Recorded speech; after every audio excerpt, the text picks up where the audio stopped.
Título. Ah, esto es la grabación. Ya. Tomamos en préstamo, en realidad, para no decir robo, el título de Olga Grau, que era Entreveros del placer, ¿no? Y le agregamos y de la cotidianidad, pensando que iba a estar Francisco Martín a propósito de que iba a ver a Luis Oyarzún. Entonces, yo no sé ahora con Alex si se cumple algo de la cotidianidad, pero lo que sí se cumple, el título original, que era propio de Olga Grau, sí que corresponde a lo que seguramente nos va a comentar o leer. Entonces, dejo con ustedes, bueno, a Olga Grau Duarte, filósofa feminista de la Universidad de Chile, con muchas publicaciones. No he tenido a la vista tu digamos, CV, tu currículum más actualizado, pero en fin, también te puedes autopresentar. Bueno, lo que yo conozco son sus textos sobre justamente temas de género y también justamente sobre algo sobre Umberto Giannini. Entonces ahora la referencia es fundamentalmente Umberto Giannini. Te dejo entonces para que nos comentes tu tema, Olga. Muchas gracias, Cecilia. Y agradecimientos también a ti por la invitación a participar en esta mesa, ¿no? Y también agradecer a las personas que han organizado el congreso, porque eso siempre da mucho trabajo. Así que también unas gracias para todas y todas las personas. Y un saludo a las personas que nos acompañan y en forma especial a nuestro amigo Jaime Sologuren, que ahí puedo ver en pantalla, bueno, a Carolina, etcétera, ¿no?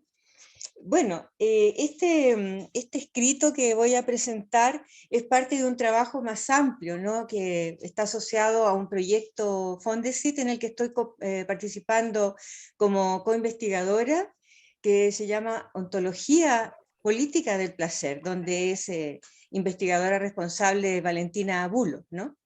Entonces, una de las cosas que me tincó, digamos, pensar en este marco fue el tema de los pecados capitales trabajados por Umberto Giannini y que están asociados a la consideración del placer también, ¿cierto? Y esta dicotomía bien y mal. Y una cosa que no la voy a trabajar ahora, pero va a quedar insinuada, porque da para otro trabajo, tiene que ver con que la forma en que aborda Humberto, ¿no? el tema de los pecados capitales, allí se puede reconocer un modo en que él entiende el placer, ¿no? Como experiencia, diría yo, ética y política, que está asociado al encuentro, a la conversación, la concentración reflexiva con otras y otros, en la búsqueda de sentidos y significación para una experiencia sentida como experiencia común, como experiencia de convivencia. Pero en este trabajo, como digo, solo voy a rozar la relación placer-convivencia y voy a dar más bien cuenta de la interpretación que hace Giannini de esos espíritus del mal, poniéndolo en relación con otros meandros, diría, de interés propio, que hacen sentido para pensar el placer. Entonces, a través de la consideración de los pecados o vicios capitales, tal como los abordara Giannini, en forma particular los de la gula y la lujuria, me adentraré en lo que ha sido el dominio cristiano de la interpretación de los placeres vinculados a los apetitos carnales del comer y del acto sexual, en sus aspectos del bien y del mal. Entonces, a modo de introducción, diría que si bien el cuerpo no ha sido olvidado u omitido en la tradición filosófica, como a veces se ha dicho, ¿cierto? Aunque ha sido tratado como malentendido con el cuerpo en términos nietzscheanos, digamos, ¿no? Ha sido temido en sus fuerzas pulsionales por poner estas en riesgos un orden regulatorio sostenido en una racionalidad previsora de los comportamientos humanos, que garantizaría su ajuste adecuado, asegurando su estabilidad.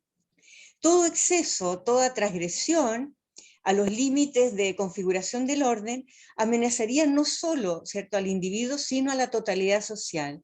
Y por ello, solo pueden ser permisibles y de manera dosificada en carnavales o rituales sociales, donde ocurre en términos de batalla un gasto improductivo de energías pulsionales en el deseo y placer de su despliegue. Me interesa abordar el exceso de los placeres desde la lectura que ha hecho la tradición cristiana, especialmente la católica, que me hace sentido considerar por su propio exceso en cuanto a las disquisiciones obsesivas y delirantes que realiza sobre los pecados, donde se presume que la búsqueda inicial del bien se transforma en mal.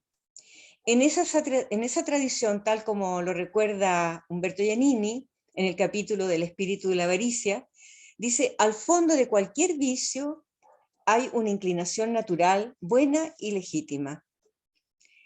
Cierre comillas. En las lecturas que se pueden hacer de Santo Tomás, Casiano, San Gregorio, autores a los que Giannini hace referencia, sorprende el detalle, la minucia con que son considerados los vicios, todo entre comillas, jerarquizados en verdaderos árboles genealógicos, pormenorizados, con insistente abundancia en las descripciones de los actos en sus gradaciones en cuanto a la presencia del mal.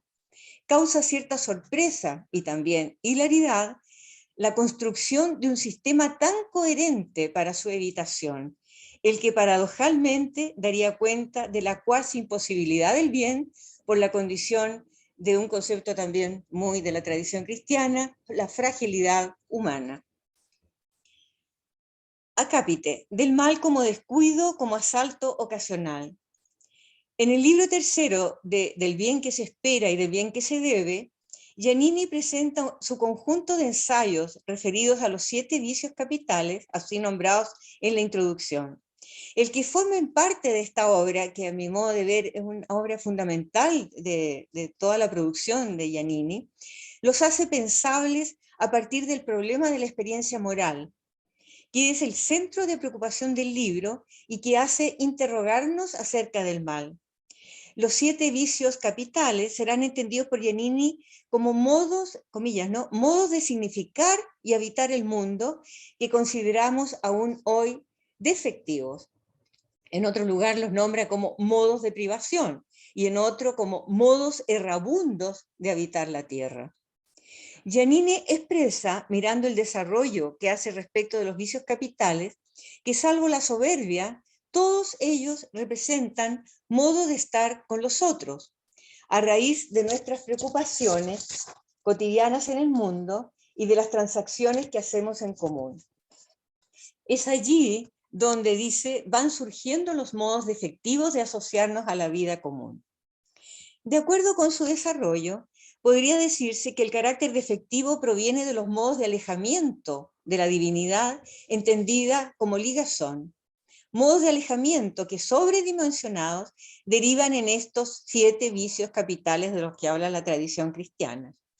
Los términos usados a través del texto se alternan en sus denominaciones como vicios, pecados, espíritus del mal, que coinciden en remitir a una raíz común, como se afirma en el texto El espíritu de la vanagloria. Allí dice, la soberbia u orgullo es la raíz espiritual, el órgano oculto de sustentación de todos los vicios, el principio de todos los principios defectivos de la acción. Pecado, ahí está ahí las comillas. Pecado capital sería entonces de los otros pecados capitales. Porque por eso de que hablábamos, ¿no?, de árbol genealógico, hay una jerarquización de aquellos, ¿no? Su condición mayúscula, el de la soberbia, es relativa a la separación original que rematará en el exilio del jardín perfecto, en el que todo estaba unido con todo, sin fisura, en perfecta plenitud. La soberbia, causa de todos los males, es entendida como primitiva voluntad de separación, de autosuficiencia, aspecto que es clave para examinar, ¿cierto?, el problema de la libertad y la determinación de los propios actos. El término que utiliza el filósofo para ir nombrando los distintos capítulos referidos a los pecados capitales no será el de vicio ni el de pecado, sino en cada caso el de espíritu del mal. El espíritu de la vanagloria, el espíritu de la envidia, de la asidia, de la avaricia, de la iracundia, de la lujuria y finalmente el espíritu de la gula. Podemos entenderlos a partir del tratamiento de Giannini como espíritus en su negatividad, en tanto negación del bien, o como espíritus afectados por el mal, donde se pondrá más énfasis en el significado etimológico del término vitium, como fallo o defecto. Giannini les designa también en su tratamiento como demonios, tal como aparece en el espíritu de la asidia como demonio del mediodía, en alusión a Casiano, quien, abro comillas de Giannini, llama espíritus o demonios a aquella fuerza que desde el interior de nosotros nos induce a actuar cada vez que se presenta la ocasión de una determinada manera reñida con el bien. Los demonios son engendros que permanecen en el alma humana, que se apoderan de ella y la hacen víctima y esclava de sus pasiones, apenas el alma se descuida de sí. Quisiera relevar en el texto anteriormente citado el término referido al descuido del alma, el que habría que indagar en su condición de resorte del mal. El mal sería inherente al alma humana después de la caída, el que desde su estado larvario haría su emergencia ante el descuido del alma respecto de la presencia de esa fuerza en su condición de engendro y como fuerza engendradora del mal.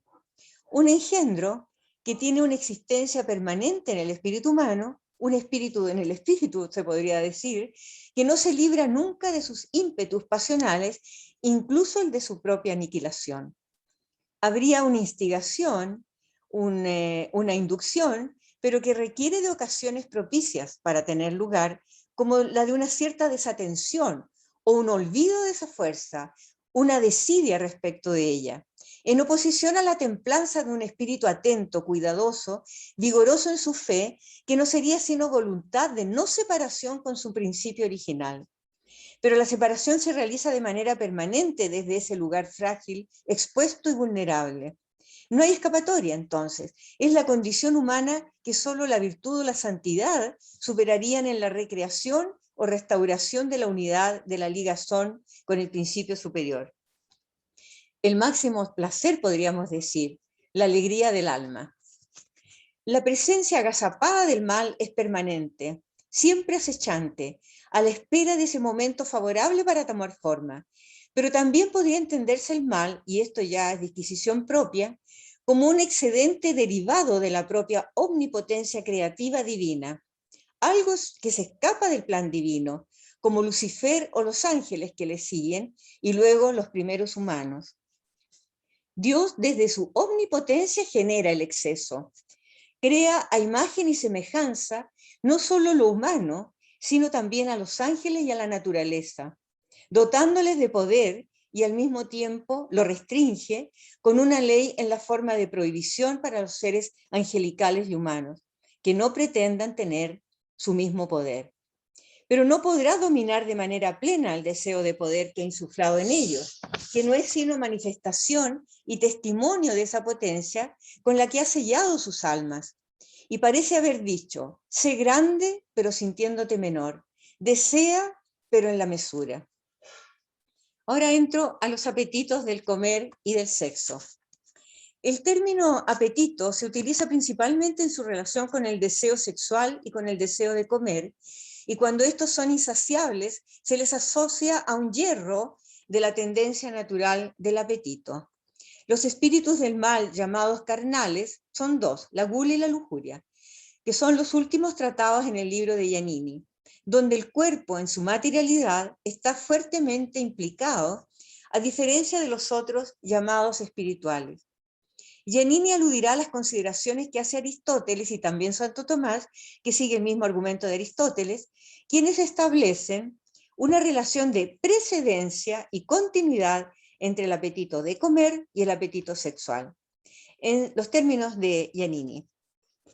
Santo Tomás sigue y prolonga el mismo argumento. Es a través del proceso diario de selección, síntesis y almacenamiento vitales que realiza el individuo en vistas de sí mismo, que ese mismo individuo ya estaría proveyendo el material por el que se expande la vida y la historia, más allá de los individuos actuales, todo conforme a los planes de la providencia. Cierre comillas. Giannini hará también alusión a los vínculos que ha establecido el pensamiento contemporáneo entre el apetito alimenticio y el sexual, haciendo referencia a Freud en la precedencia de la fase oral y su, comillas, prolongación subterránea en la sexualidad de la vida adulta. Asimismo, remitirá a Sartre, que dice, vio en la degustación del alimento un anuncio del goce sexual, y ambos intentos fracasados de apropiación del ser en sí, cierre comillas. Y a la psiquiatría en su atención al problema de la anorexia como miedo a la vida sexual, comillas, que oscuramente liga a la enferma a la injerencia de alimentos. Y en eso se basa en Otto Derr. Luego relacionará apetito de comer y apetito sexual con la idea de apropiación que los vincula a la fuente común del conocimiento. El niño se lleva todo a la boca, dice, primera asociación del conocimiento a la función gustativa, aquella primitiva relación entre sabor y saber. Y también, dice, la atracción hacia el otro expresada en términos orales, comerse a alguien, comérselo por los ojos, etc. En cuanto a las diferencias entre apetito sexual y apetito de comer, Giannini trae la distinción medieval entre el vicio de la lujuria y el de la gula, porque la lujuria se refiere a una relación con el otro. En cambio, el de la gula refiere a una relación con las cosas, con lo otro, con las materias que sirven de alimento y que permiten el goce excesivo en su disfrute. Pero ambas, lujuria y gula, se dan en el cuerpo, a través de él. Son formas de relación que afectan la materialidad del propio cuerpo.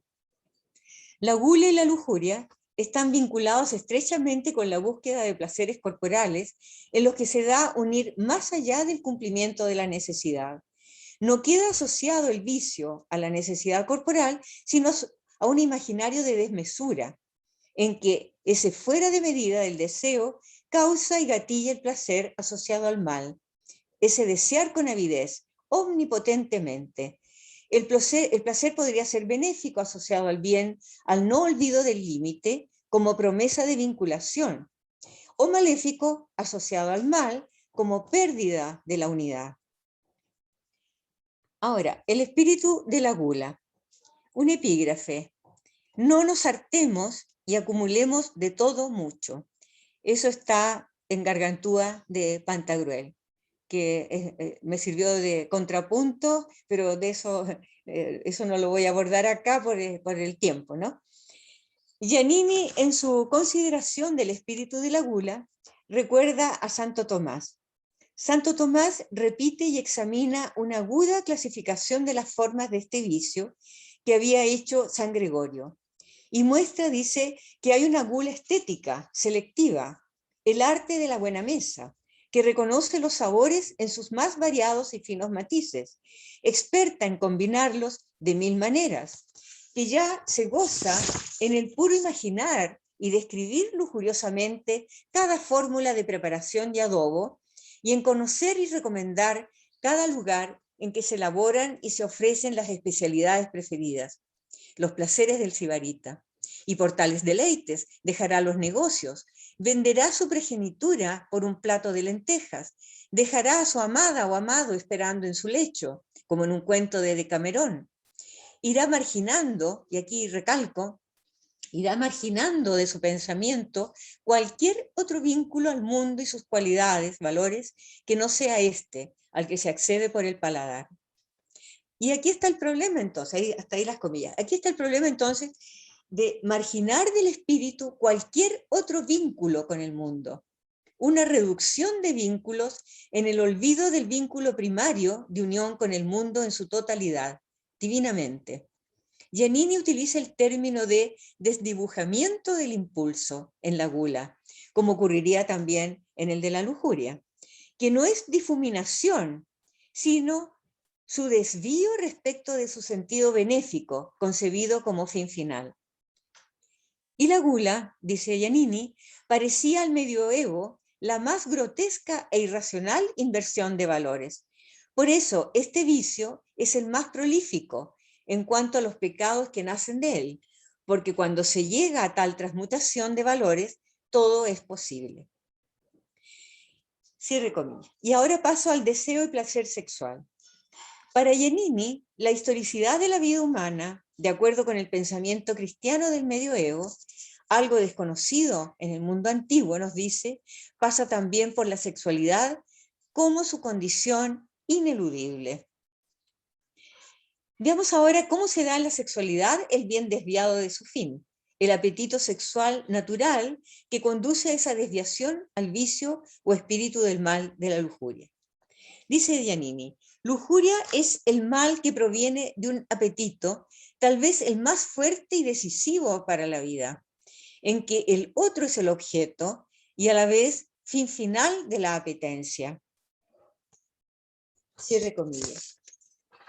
En la consideración del espíritu de la lujuria o amor libidinoso, Giannini aborda de manera atrayente el asunto asociado a la lujuria como lujo, como sobreabundancia, a partir del sentido que tuvo en el medioevo. Disculpa, Cecilia.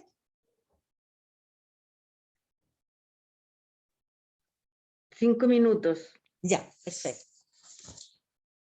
Dice, es lujuriosa, una naturaleza desbordante en formas y colores, voy a ver el reloj, que se confunden y se entremezclan, sin dejar espacio para la orientación de la mirada.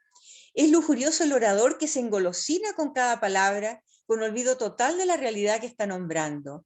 En resumen, es lujurioso quien, prendado de los medios que usa, va postergando el fin al que esos medios están ordenados. Hasta ahí la cita.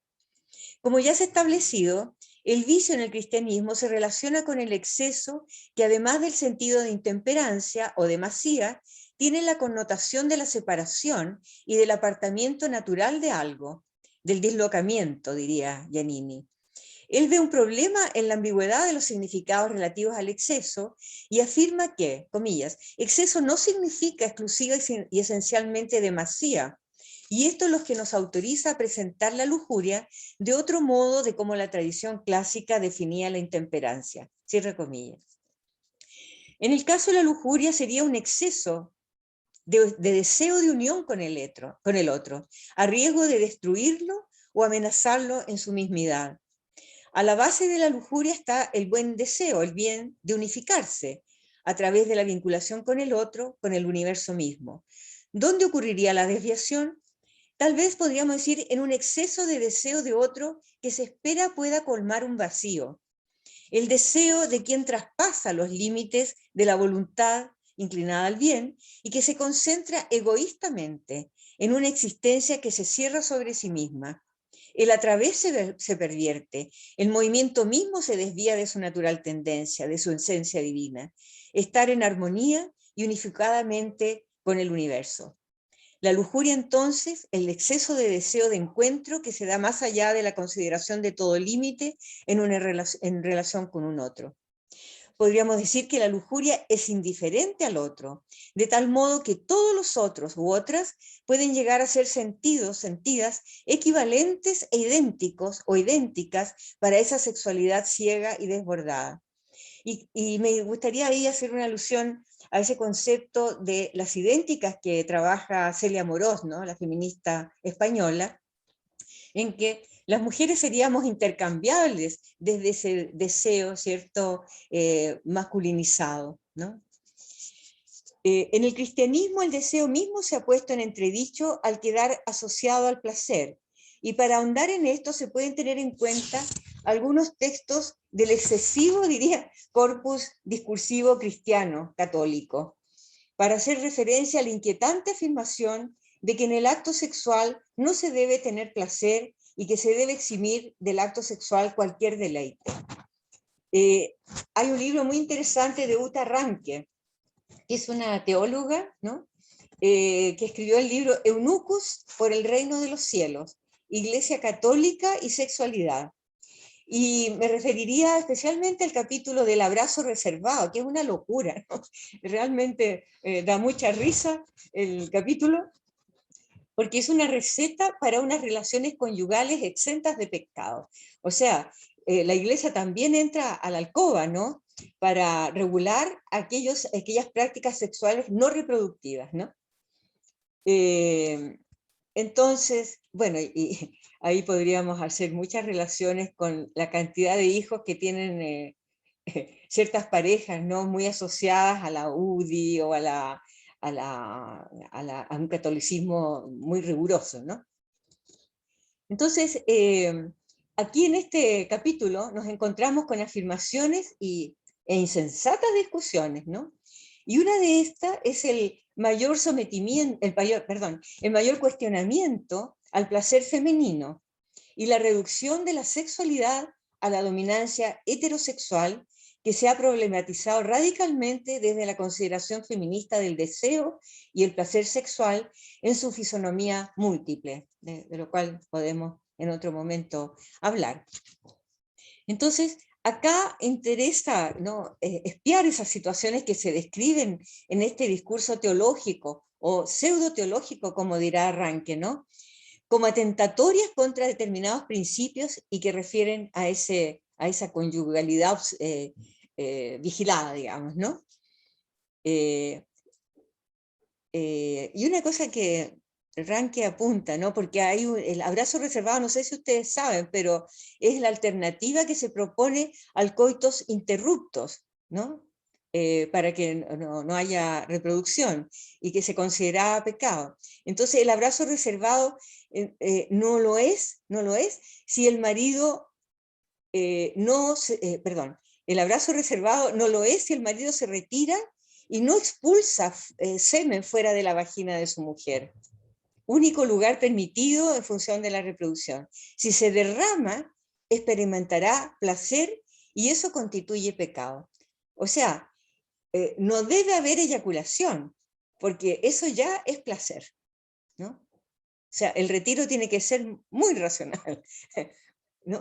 No hay abandono, no hay abandono en ese tipo de coito, ¿no?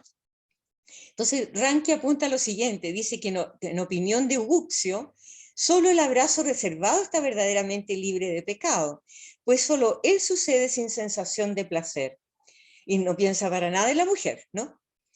Uguccio no entra en la cuestión de hasta qué punto el hombre puede experimentar placer, incluso sin eyaculación, y dice muy bien Ranke, con lo que fracasa toda la estrategia, ¿no? Entonces, bueno, por el tiempo yo lo dejaría ahí. Gracias, Cecilia. Bueno, gracias, Olga. Bueno. Gracias. Muy buena lectura de Humberto Giannini con temas bastante actuales. Bueno, se me había olvidado y ahora que se ha agregado muchas más auditores, auditoras. Los saludo a todos. Estamos en esta mesa sobre los entreveros del placer y de la cotidianidad. No sé si Alex, cómo presentará, si tiene algo que ver lo suyo con la cotidianidad o con el placer. Entonces, Alex, bueno, estudioso de la filosofía en Chile y curiosamente, para mí, curiosamente, de la filosofía analítica. Eh, entonces, pero un animador permanente, internacional y nacional de los temas latinoamericanos y también de la filosofía nacional. Por lo menos esa es la experiencia de lectura que yo tengo contigo. Sí. Así es que te dejo a ti para que expongas tu tema. Bueno, muy buenas tardes a todos. A varios, hace muchos años que no los veo. Un gusto poder verlos aquí. Bueno, cuando pensamos como este panel con Cecilia, la convocatoria la habíamos hecho un poco pensando en Luis Oyarzún. pero por ahí No, Olga, tú, yo pensando en la Olga, perdóname. Olga nos planteaba, ¿cierto?, que, porque el año pasado habíamos coincidido con Francisco y Olga en el centenario, en un encuentro sobre el centenario de Oyarzún. Y Olga, bueno, estaba trabajando a Giannini y le parecía más pertinente trabajar esto que presentó de Giannini.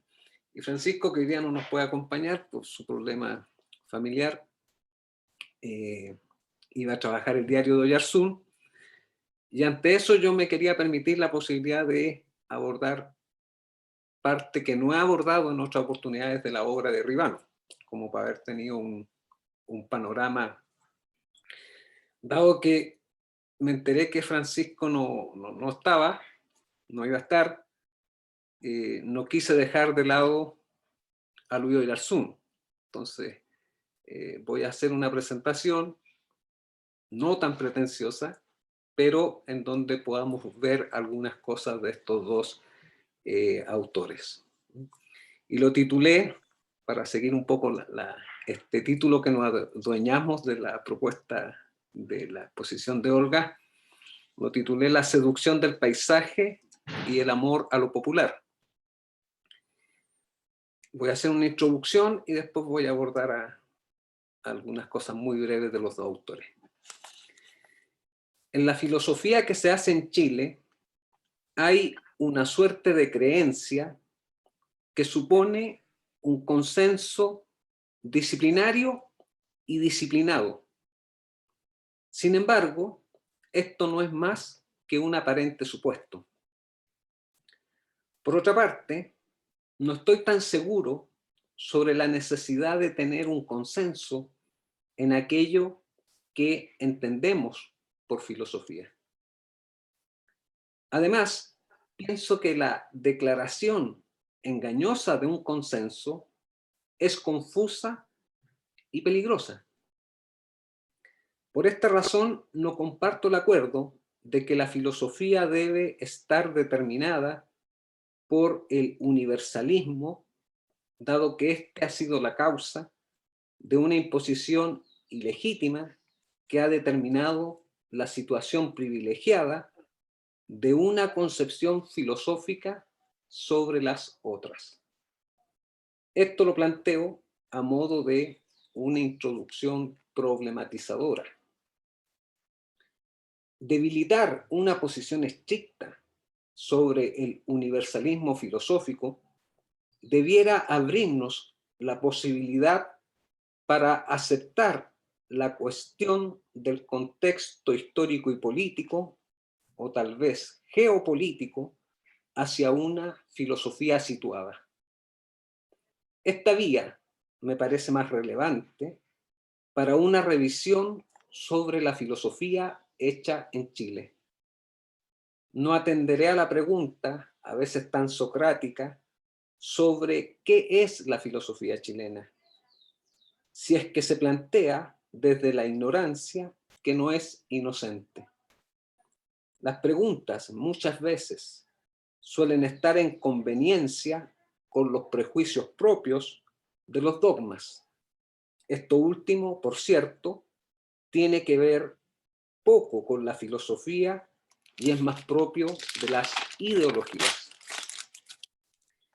Los invito a hacer un acto de buena fe y asumir que en la producción de textos escritos por nuestros filósofos y filósofas hay filosofía. Desde este punto de vista, podemos aventurarnos en los entreveros de la filosofía chilena. Permítanme un paralelo con nuestra historia musical. Distintos musicólogos han puesto especial interés en dar cuenta sobre un proceso de producción situada que han llamado como, comillas, nacionalismo musical. Dicho proceso no es exclusivo de Chile y se acepta sin mucho reparo que se dio. Afirmaciones más suaves hablan sobre una producción con carácter nacional. En el caso de los compositores chilenos, esto sucedería en las primeras décadas del siglo XX. Esta temática la he incluido en el curso que he titulado Músicos, Poetas y Filósofos Chilenos, que he venido dando en la UCSH. Disculpen el lenguaje poco inclusivo del título del curso.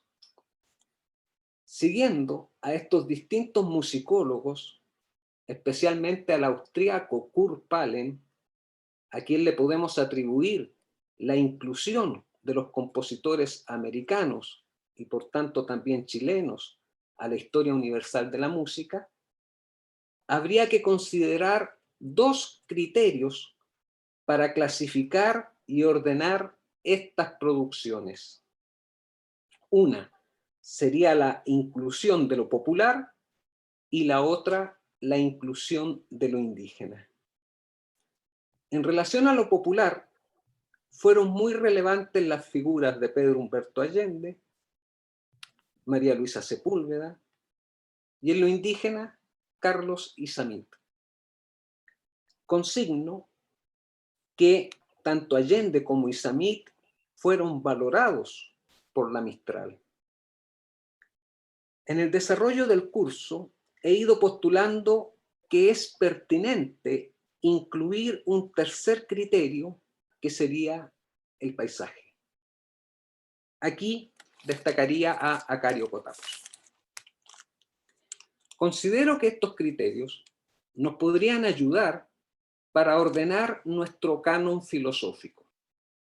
De momento, no pretendo formular que toda la producción filosófica chilena la podríamos clasificar, más bien este planteamiento es un método para comenzar a contestar la recurrente pregunta sobre si hay una filosofía chilena.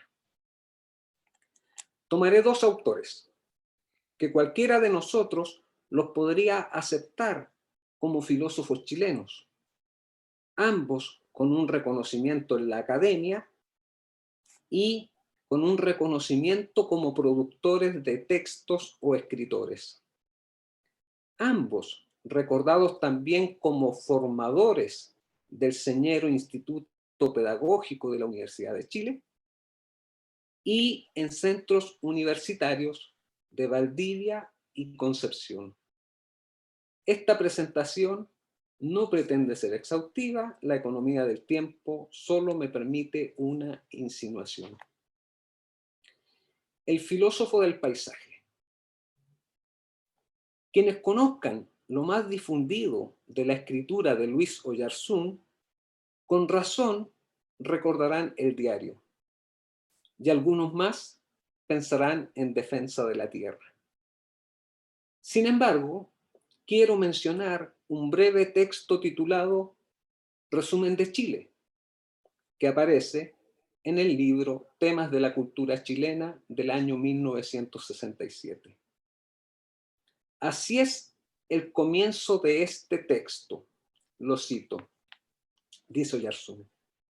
Chile, en su historia, como en muchos de sus temas y perspectivas actuales, se ha formado como nación en contacto íntimo con su geografía, con su posición singularísima dentro de la América del Sur y con los rasgos anatómicos y dinámicos de su tierra.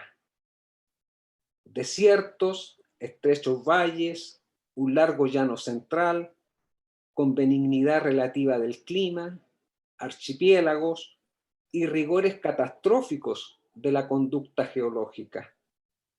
Todo esto unido a una larga costa inhóspita sobre los despoblados del Océano Pacífico. Cierra la cita. Al seguir la lectura de este resumen de Chile, poco a poco se va convirtiendo en un análisis político de nuestra historia que va estableciendo la separación de dos clases sociales, la del dueño del agro y la del patiperro, que es quien no posee tierras.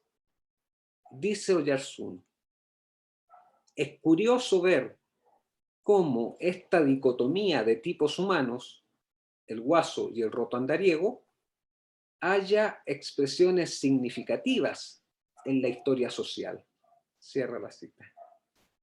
En otro texto de este mismo libro, Temas de la cultura chilena, que se titula Poesía y sociedad en América Latina, donde aborda de manera muy importante la obra de Felix Schwarman, insiste en esta idea al escribir, lo cito de nuevo. Se trataba de dos sociedades superpuestas, relacionadas solo en la esfera del poder y de la economía, que aunque exigiera por lo común una vecindad física bastante estrecha, no determinaba mayores contactos en otras regiones de la vida. Cierra la cita. Aquí también refiere el libro Casa Grande y Senzala del brasileño Gilberto Freire. Por cierto, nos podría resonar Mariátegui, Fausto Reinaga, etc. Frente a este escenario, el relato que aborda Oyarzún es el de la élite ilustrada chilena, haciendo una amplia revisión del siglo XIX, llegando a la obra de Nicolás Palacio, Gabriela Mistral y Félix Schwarman en la primera mitad del siglo XX. De este modo, este filósofo que hemos llamado del paisaje visualiza la existencia de lo popular, pero no llega a un reconocimiento ni valorización de esta cultura. Este planteamiento, en algún sentido, se repetirá en Defensa de la Tierra, escrito algunos años después. En esta oportunidad no abordaré este texto que ya visité en la actividad que les contaba al inicio. Otro subtítulo, El filósofo de lo popular. En esta ocasión usaré esta expresión para referirme a Juan Ribano. Diré que los textos más políticos que publicó en los 60 los he trabajado en otras ocasiones, en cambio en esta oportunidad acudiré a la lectura de un texto posterior, escrito en el exilio y publicado en Chile. Me refiero al Largo Contrapunto de 1995. Texto del cual se ha dicho, creo que al pasar, que nos presenta una filosofía de la cultura desde una escritura bastante distinta para la formalidad de los estudios filosóficos. Es curioso que al comienzo del libro haga un reconocimiento a, y lo cito literal, el educador Roberto Munizaga, el filósofo Jorge Millas y el jovial y distinguido escritor Luis Oyarzún. Hasta ahí la cita. Este hecho es importante considerando que este libro es autobiográfico, cuestión que determina el texto de valorizaciones significativas de la propia experiencia. Cito a Ribano nuevamente. Lo que ocurría era que ahora no solo sabía de esta forma inmediata y confusa, sino que tenía además una clave, lo que llamé más atrás un punto de vista, para abarcar en un análisis sintético o una síntesis analítica, es decir, para comprender escindiéndola en partes y asumiéndola en un todo, mi sociedad y mi cultura. Cierra la cita. Desde esta perspectiva, en el libro vamos encontrando una visión de distintos protagonistas de la filosofía chilena. Por ejemplo, Félix Schwarman, Ernesto Grassi, entre otros. Lo que me parece relevante con respecto a Oyarzún es que aquí encontramos una valorización de la cultura popular. Todo el desarrollo del libro nos va recordando la vida popular de provincia con sus recuerdos sobre Cauquenes y también en sus recuerdos de Santiago. Lo popular va apareciendo tanto en lo rural como en lo urbano. Escribe,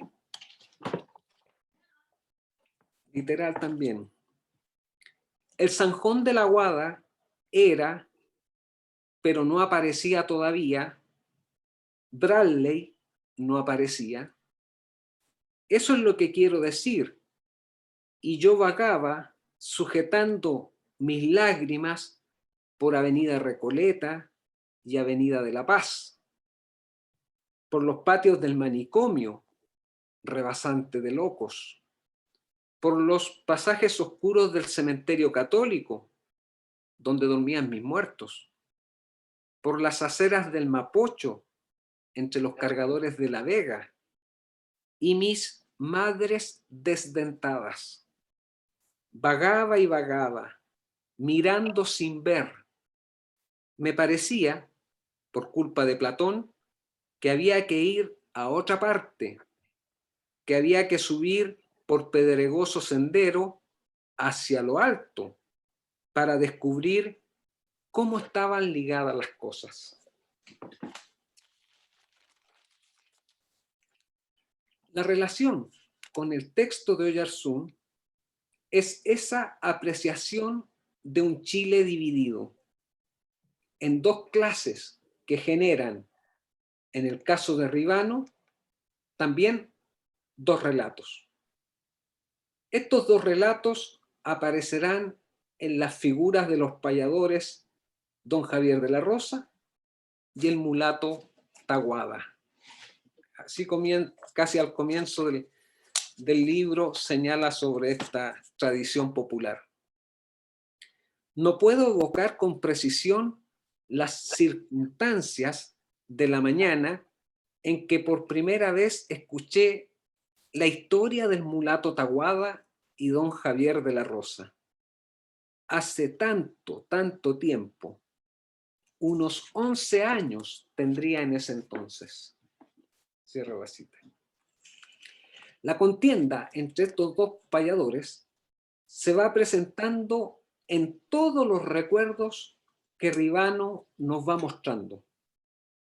Con claridad presenta como legítimo el relato popular, aunque con la conciencia de la constante derrota que le impone el otro relato del poder. Hay una conciencia que asume una historia dialéctica entre dominados y dominadores, que en su síntesis mejor se posiciona, utilizo este concepto que utiliza Ribano extrayéndola de Mistral, ¿no? La clase herodiana. Desde las categorías que hemos conocido con Rodó y después continuadas por otros intelectuales latinoamericanos, podría decir que Oyarzún representa un relato cultural arielista. En cambio, en Ribano encontramos el relato cultural del Calibán. En este sentido, Ribano sería el filósofo de lo popular. Reitero, tengamos en cuenta que esta forma de clasificar es apenas un método tentativo para ir aportando densidad a nuestra historia filosófica. Ya sabemos que sin historia no hay existencia posible para la filosofía. Hasta ahí la presentación. Gracias, a ver. Gracias, Alex. Estaba a punto de marcar el límite, pero te ajustaste muy bien al tiempo. Bueno, les recuerdo que tenemos hasta las 16:15 para discutir estos textos, ¿no? Bueno, un aplauso para las dos ponencias. A mí me dejan llena de preguntas, no quiero partir yo preguntando, pero se abre, digamos, la sesión para comentarios y preguntas. La idea es que no sean muy largas para que todos podamos entrar en una conversación. Herman, ¿sí? El micrófono. No, disculpe, compañera. Básicamente fue que se me fue la reacción ahí, pero luego le pregunto algo, mi querido Alex. Ah, bien, bueno, no hay, parece, ninguna pregunta en lo inmediato. Bueno, entonces, aquí está Rodrigo. Sí. Uno ve tantos cuadritos que son tan pequeños que como moderadora parece no lo estoy haciendo bien, disculpa. Tienes la Vale, palabra. buenas tardes a todos y a todas. Yo me pierdo en esto todavía, a pesar de ya casi 2 años haciendo clases online, igual nos perdemos. Pero bien, son cosas que vamos poco a poco conquistando. Yo hace tiempo quería preguntarle algo a Alex a propósito de Luis Oyerson, pero si puedes darle vuelta, yo sé que no está en el tema expuesto, o si está, lo dejé pasar. Pero la relación académica e intelectual humana que tuvo con Jorge Millas, porque yo creo que hay una especie de retroalimentación en ambos, ¿no? La sensación que uno tiene va por ahí. O sea, esa es una cosa que me gustaría a mí si me pudiese orientar a. Y esto por lo siguiente, porque luego uno podría perfectamente también trabajar la recepción que tiene y la discusión que tiene con Molina, digamos, que es nuestro rector fundador de la Universidad de Concepción, entre lo que es Millas y lo que es Molina, en este caso, esa relación entre Millas y Oyerson. ¿Puedes avanzar un poco en eso? Sí. La verdad es que yo en la escritura de ambos no podría determinar una relación tan cercana. Los dos para mí son autores que no son los que más he leído, ¿no? Pero sí creo que en esto podrían decir algo más Cecilia y Olga. A propósito, digo yo a propósito o sea, lo más evidente de la relación biográfica de ambos, eso más o menos se ha historizado, ¿no? Que viene de esta relación comparten el espacio del internado de Limba, ¿no? Pero no sé si es que a Olga o a Cecilia, que son más conocedoras de la obra de Oyarzún,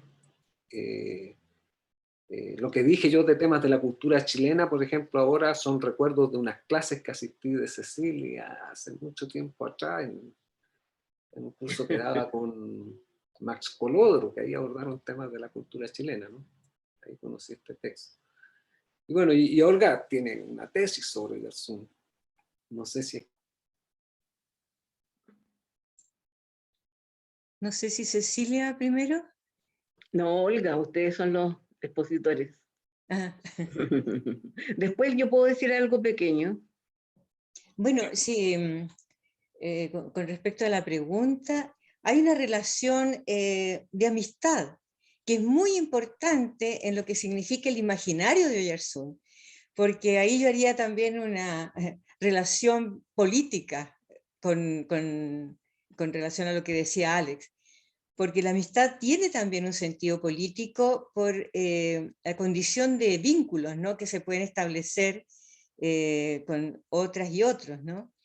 Y eso es muy significativo en escritos, sobre todo en el diario íntimo. Ahí aparece mucho la amistad con Jorge Millas.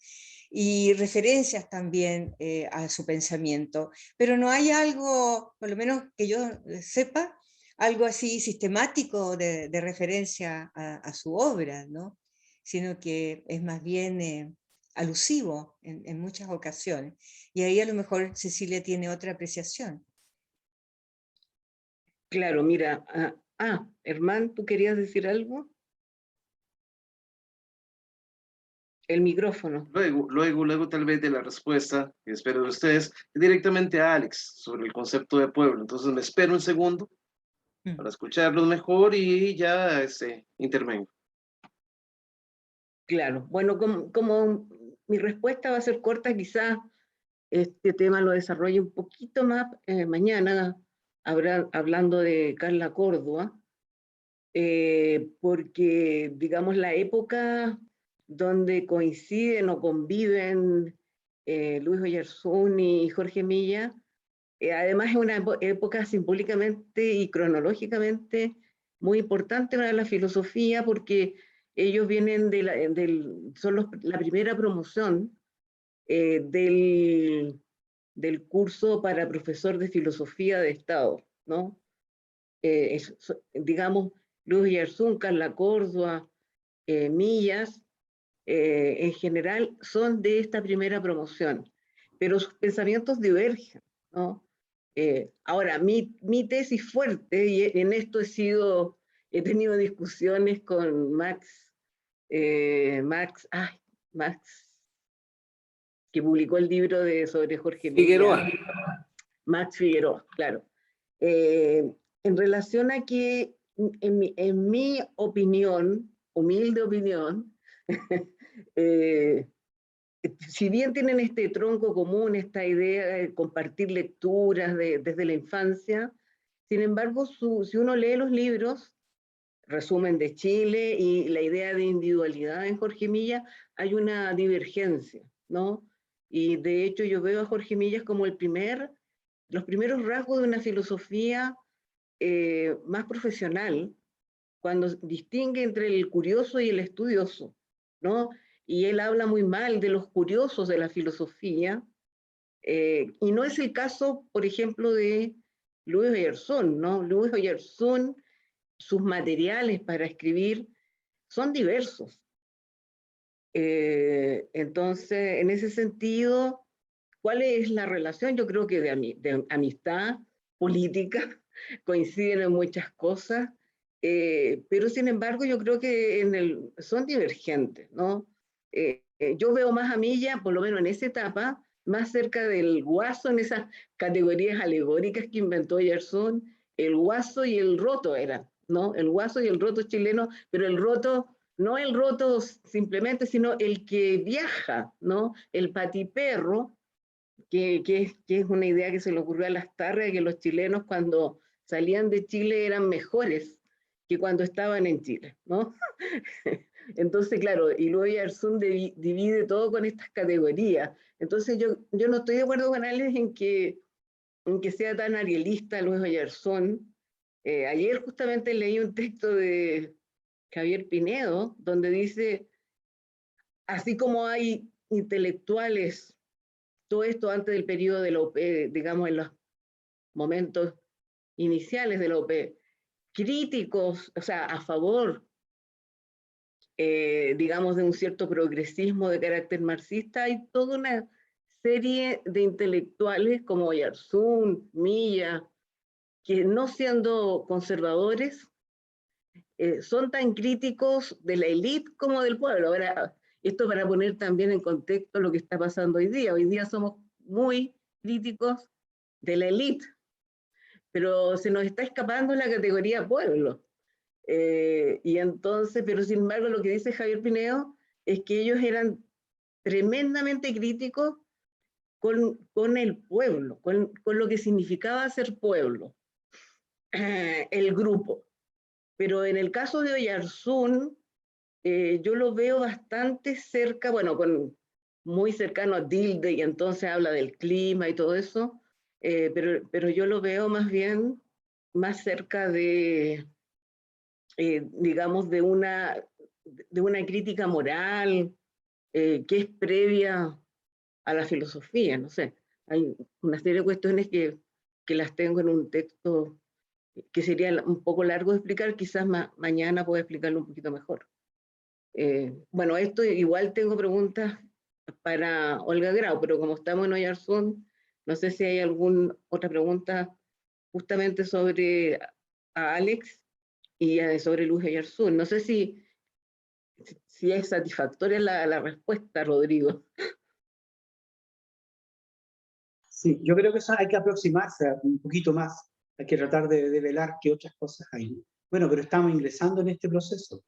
Hay que sacar mucho a la luz todavía de las relaciones, de la vida, de los elementos comunes, de la variable de lo común que puede existir entre los pensadores de esa generación. Al fin y al cabo fueron formados en las mismas aulas, compartieron mucho. Entonces, los niveles de influencia más allá de las divergencias siempre se establecen, están ahí puntos de encuentro. Y eso habría que tratar de alguien, tendrá que hacerlo con calma, ¿no? Investigar a fondo también esas cosas. Yo Imagino que los solo, proyectos están para eso.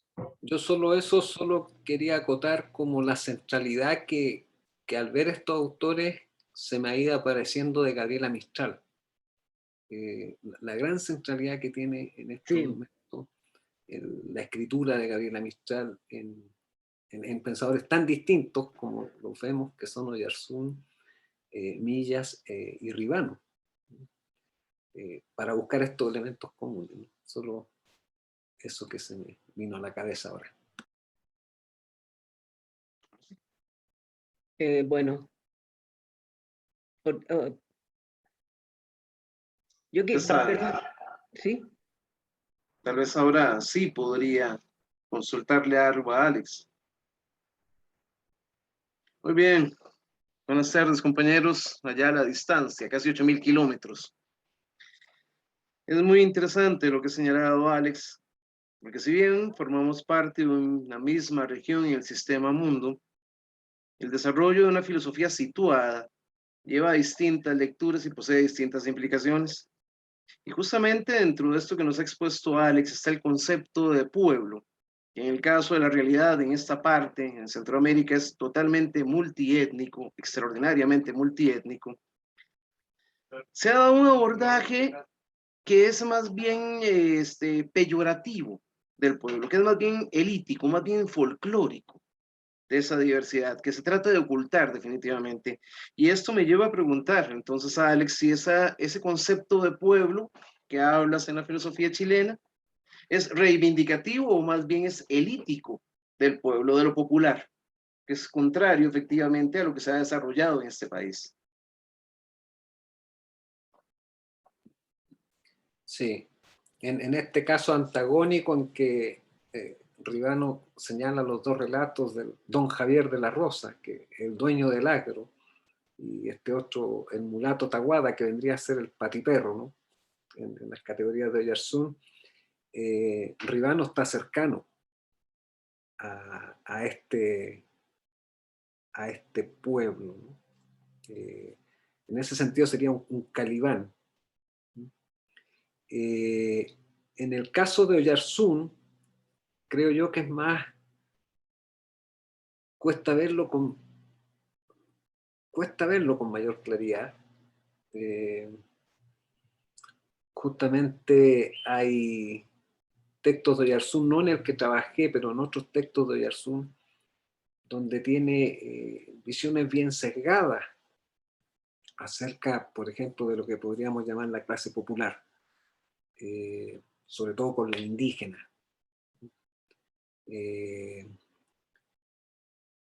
Sin embargo, en temas de la cultura chilena, creo que ese relevamiento en donde por lo menos le sitúa un lugar al hablar de estas clases contrapuestas, superpuestas en la historia de Chile, creo que obedece a una sensibilidad muy propia de esa época. El texto es del año 67, donde está en pleno crecimiento el proyecto de la Unidad Popular chilena, y que atraviesa de una manera transversal a toda la sociedad chilena. Sin embargo, no tenemos nosotros una reflexión muy clara acerca de la categoría de pueblo. No tenemos la reflexión que tienen, por ejemplo, los argentinos acerca del concepto de pueblo. Esos debates nosotros creo que no los hemos dado. No sé si te sirve de algo eso, Germán. Bueno, mira, quiero hacer una pregunta antes, porque nos queda poco tiempo, digamos, a Olga Grau, porque creo que dejó varios hilos, a mi juicio, interesantes, sobre todo sobre el tema de género, ¿no? A partir de la lujuria, el tema del otro, o las otras, como idénticas, pero también, claro, no podríamos juzgar a Giannini ni a Sartre, a lo mejor con las categorías de hoy, pero claramente la lujuria, si está referida al sexo, está heteronormada, ¿no? Pero claro, la pregunta es sobre todo, dado que está referido a un otro, ¿de qué tipo es este otro cuando efectivamente las mujeres son todas equivalentes? Entonces, ¿cómo se dibuja, usando esta palabra que usaste de Giannini, este otro, ¿no? Otra, otro en el sentido de la alteridad, desde la lujuria. Y también, ¿cómo ves las consecuencias también de los temas de los deseos hoy día, actualmente, digamos, para atraer estas categorías al presente?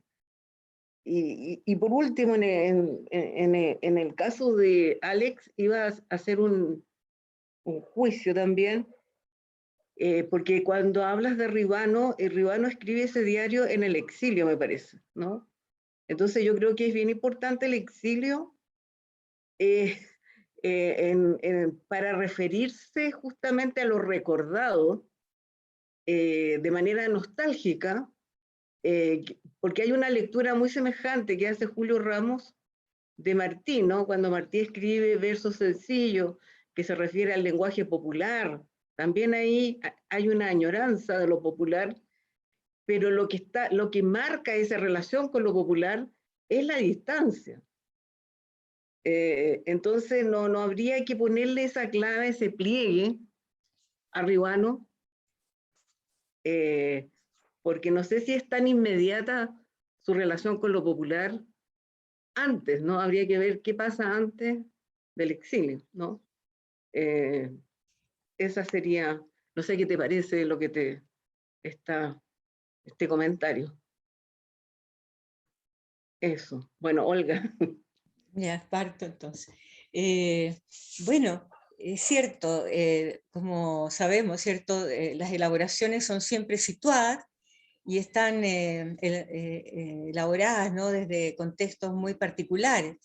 Y en ese sentido, claro, no podemos pedir a ciertos filósofos, ¿no? El que no se hayan hecho cargo de cuestiones que son ahora absolutamente necesarias a ser pensadas. Es decir, parece que cada tiempo tiene sus urgencias, ¿no? Y en ese momento esta urgencia no había aparecido con la envergadura que ahora tiene. Ahora, de todas maneras, fíjate, en esa cita que yo hacía respecto de la gula, ¿no? De que dejará a su amado y a su amada, dice, o amado, y pone la O entre paréntesis, no es al revés. No pone a la amada entre paréntesis, sino a la amada. Entonces, ahí también yo pienso que puede haber ahí una cierta conciencia o tener en consideración la alteridad, ¿no? Como una alteridad mucho más heterogénea, ¿ah? Que la que puede resultar solamente desde una perspectiva masculinista, ¿no? Entonces, es cierto de que en el caso de la lujuria va a dominar más la atención hacia la reducción de la alteridad, ¿no? Pero eso también puede valer para uno y otro caso, ¿no? Es decir, como fenómeno en que aquello que se pretende que es la unión con un otro o una otra, no resulta así en la medida de que el deseo se concentra de tal manera en la propia satisfacción que esa alteridad queda más bien en un lugar de afuera, ¿no? De una exterioridad. Ahora, el asunto de cómo se considera el deseo en el presente. Bueno, desde el feminismo, ¿cierto?, que ya lleva varias décadas, se hizo una elaboración, ¿cierto?, respecto del desear, del deseo, que configura otro paisaje, utilizando el concepto de paisaje también, ¿no? Pero un paisaje, podríamos decir, erótico, completamente distinto, ¿no?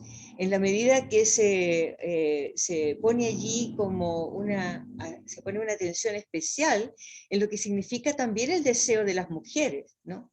Y ahora entra a considerarse también el deseo travesti, el deseo gay, el deseo no binario, ya sabemos todas las nomenclaturas, que para muchas personas todavía puede haber una cierta resistencia o una cierta hilaridad, a diferencia de la hilaridad que hablábamos ahora respecto de las disquisiciones católicas, ¿no? Entonces ha entrado, ¿cierto?, a lo que significa el universo deseante, una pluralidad de sujetos deseantes, que antes no eran reconocidos, ¿no?, y que más bien eran puestos como algo espurio, en una alteridad, digamos, que se puede marginar.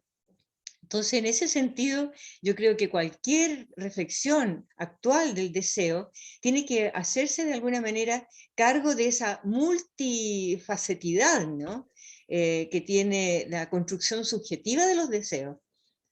Por ejemplo, el otro día conversaba con una persona que está trabajando el tema también, y conversábamos de eso, ¿no?, de que cómo, por ejemplo, una travesti se opera, y su diferencia con una travesti que no se opera, que no hay voluntad de intervención quirúrgica, que más bien se prefiere ese lugar, digamos, ambivalente desde el punto de vista incluso corporal, ¿no? Entonces, hay una multiplicidad de formas del deseo que el feminismo y los estudios gay, queer, han puesto de relevancia y que es importante considerar, ¿no? Y hay lujurias y lujurias también ahí en ese universo, ¿no?, que se resuelven de distintas maneras, ¿no? No sé si te contesto. Sí, por supuesto. Alex, no sé si... Sí.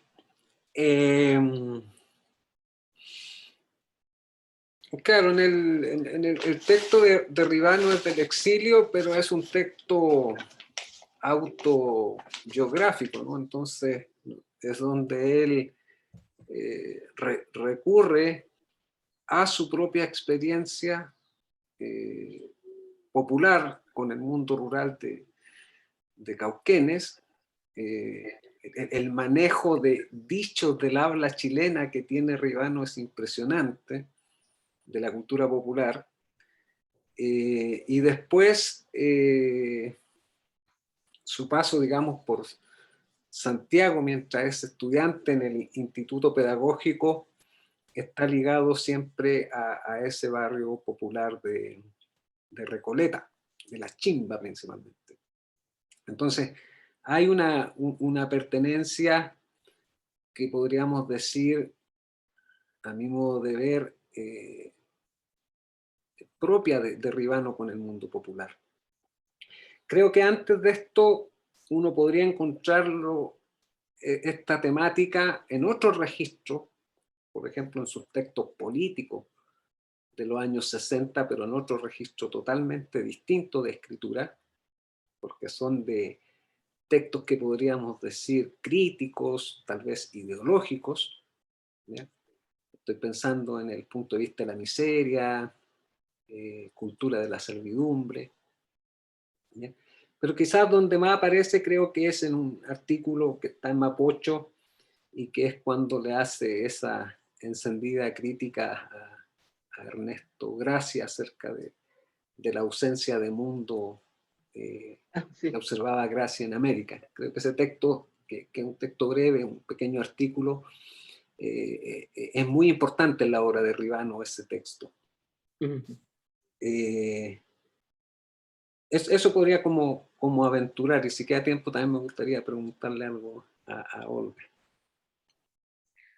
En 2 minutos, es que porque después viene a las 16 horas, creo, y tú vas a moderar, ¿cierto, Alex? Entiendo que sí. Sí. Efectivo, hay que entrar por otro link. Hay que entrar por eso quería preguntar también a soporte. Hay que entrar por otro link, entonces implica que queda muy poquitito tiempo para poder enganchar sin dificultad. Yo creo que... Yo me puedo guardar la pregunta, se la puedo hacer después. Pero bueno, entonces vamos a tener que terminar por falta de tiempo. Oye, un tremendo aplauso, encantada de haberlos escuchado a ambos. Nos vemos, como toda discusión queda incompleta. Nos vemos. Gracias, Cecilia, gracias, Alex. Saludos, Olga. Oye, no, y gracias, Olga. Gracias, Gracias Olga, a ustedes, a la asistencia, a la escucha. Gusto saludarles. Un saludo.